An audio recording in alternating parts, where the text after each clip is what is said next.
everyone, it's Stephanie and welcome back to my channel. So today I'm going to do my June wrap-up part 2. So overall I read 17 books in June. I talked about the first 8 in my previous video, so let's just jump right in. So I read Blood Witch, which is the 3rd book in the Sweep series. Again, it just follows the story of Morgan as she comes into her powers and learns more about her past and her family. 3 out of 5 stars, pretty good. I also read These Witches Don't Burn by Isabel Sterling, and I was really excited about it, and I thought it'd be really cool. It was witchy and it had some LGBTQ characters. My animals are just chilling in the background. So yeah, I thought it'd be a good time, but I had a hard time getting through it. Part of that maybe because I listened to it on audio, I don't know, but I didn't really connect with any of the characters.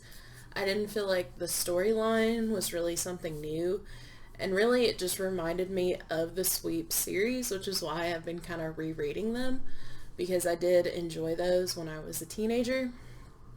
But yeah, I gave it 2 stars. I really wanted to like it and I just didn't, and it may be something for you, but it just wasn't right for me and my personal tastes. So the next book I read is Dark Magic, which is the next book in the Sweep series. Again, 3 out of 5 stars. And I also read A Dark and Stormy Murder by Julia Buckley.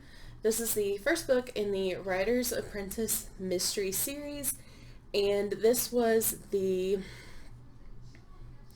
June pick for the Cozy Mystery Book Club. And it was hosted on Cortagonist channel, so I'll leave the live show down below.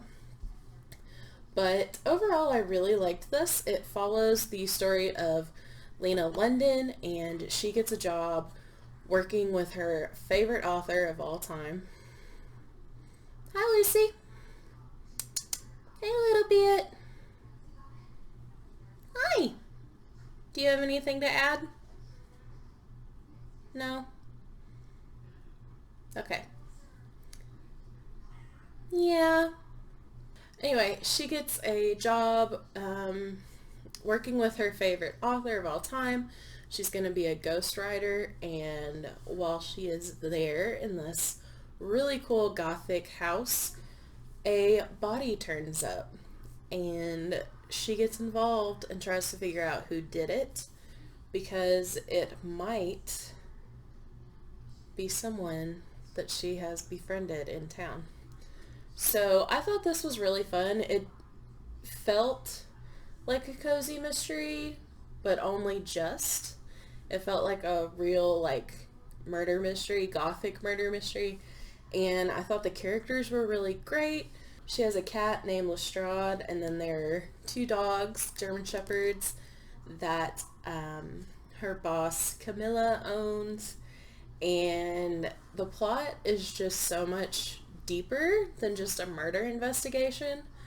Like, things come out of nowhere, but in a good way, and I like this so much that I got all the other books in the series.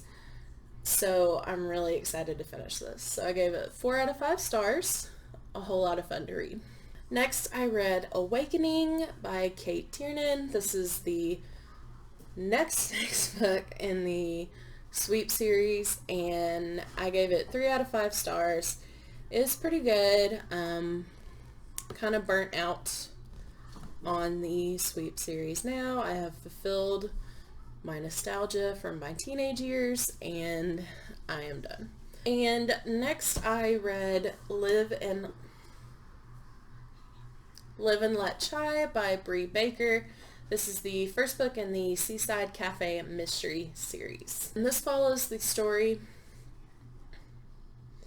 of Everly Swan, and she moves back home to the town of Charm. I think it's in South Carolina or North Carolina, one of those. And she opens up a sweet tea shop, and that has always been her dream. So once she opens the shop, there is a customer who is oh, I forget it.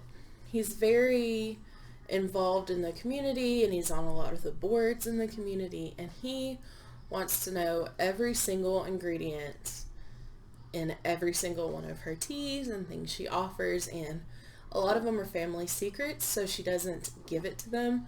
So he's always really grumpy, and she gets really irritated. And then one day he turns up dead, and he is holding one of her iced tea containers. So she is suspect number one.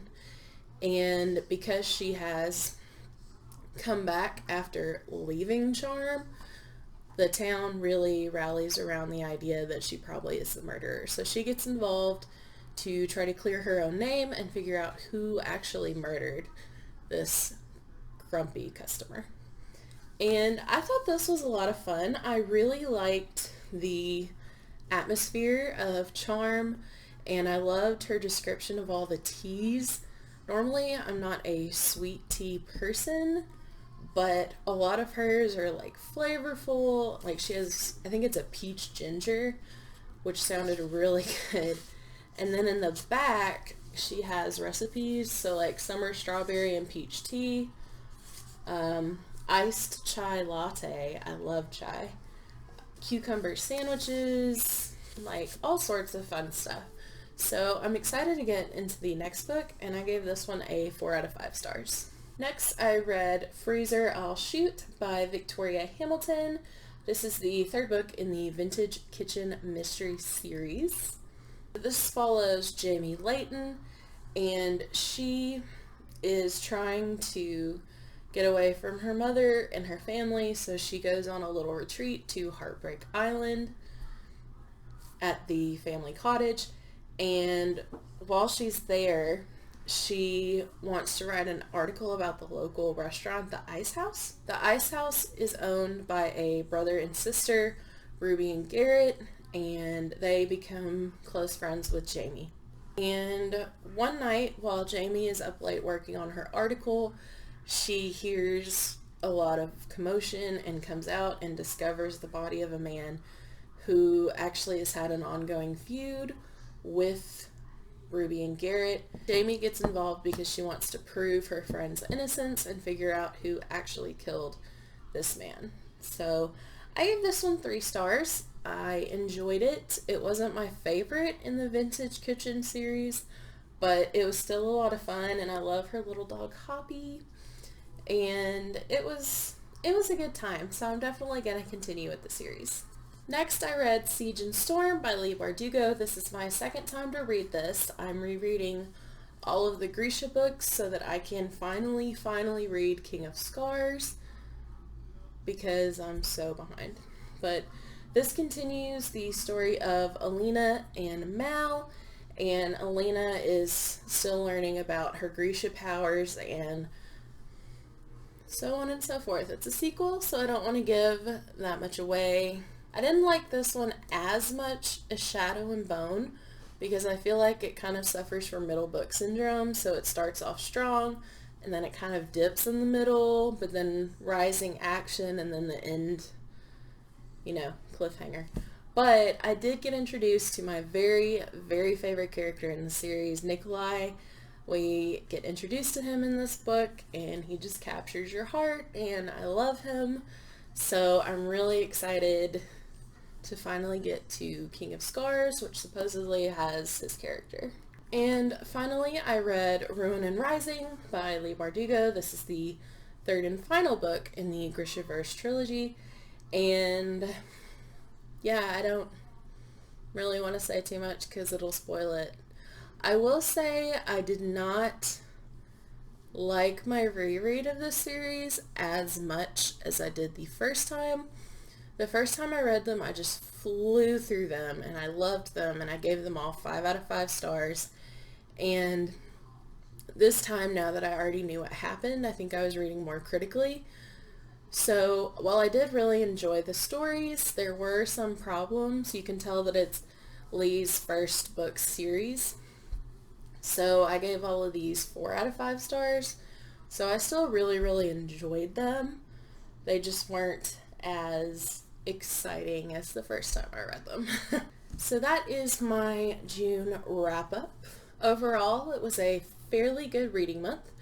I only had one 2-star book, a few 3-star books, and then the rest were 4 or 5 stars. So I read a lot of books that I enjoyed this month.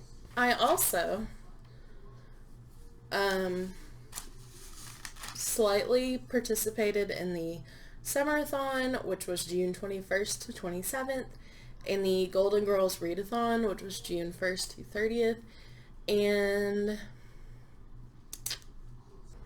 I failed. And as a Golden Girls super fan, that really hurts my heart, but it is what it is, and I will definitely participate more completely next time. But yeah, did you guys participate in any readathons this month? Did you read anything awesome this month? Let me know in the comments below. As always, if you like this video, make sure to give it a thumbs up and click the subscribe button. Make sure you hit the bell icon to be notified anytime I upload new content. See you guys next time. Bye.